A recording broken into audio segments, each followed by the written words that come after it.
Ертеде ит пен мысық өте тату болған екен. Екеуін де адам асырап үйінде ұстапты. Күндердің бір күнінде адамның май сіңген тері дорбаға салып сақтап жүрген алтыны жоғалады. Қанша іздесе де табылмайды. Алтыннан айырылған қожайын уайымнан күн өткен сайын жүдей бастайды. Тапқан таянғаны ішіп жеуге жетпеді. Мұны көрген ит пен мысық қатты қынжылып, жоғалған алтынды іздеуге кіріседі. Екеуі ой қырды аралап, бармаған тауы, баспаған жері қалмайды. Ақыры титықтап үйлеріне қайтады.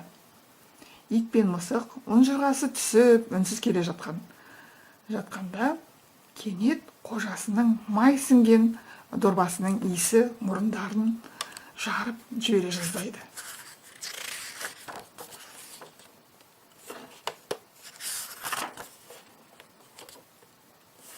Ит айнала жүгіріп, тіміскілеп, ақыры бір тышқанның інін тырналап қаза бастайды. Ит көп азаптанып, ақыры тышқан тығып қойған алтынды тауып алады. «Мынаны көрдің бе?» деп алтынды мысықтың алдына лақтырады. Мысық иесіне жақсы атанбақ болып, иттен бұрын алтынды ала қашады. Үйдің төбесінен қарғи жүгіріп иесіне жетеді. Алтынды қожасының алдына тастайды. Мұны көрген қожасы қуанып кетеді. Мысықты бауырына басып аймалайды. Сөйтіп тұрғанда қара терге түсіп сабалақ болып арсалаңдап итте жетеді. Келген бойда қожасының аяғына оралып, қыңсыла еркелейді. Ештеңені түсінбеген қожасы итіне жекіп, оны қуып жібереді. Жәбір көрген ит ызаланып, мысыққа тап береді.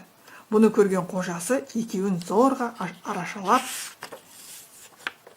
алады да мысықты үйіне алып кетеді.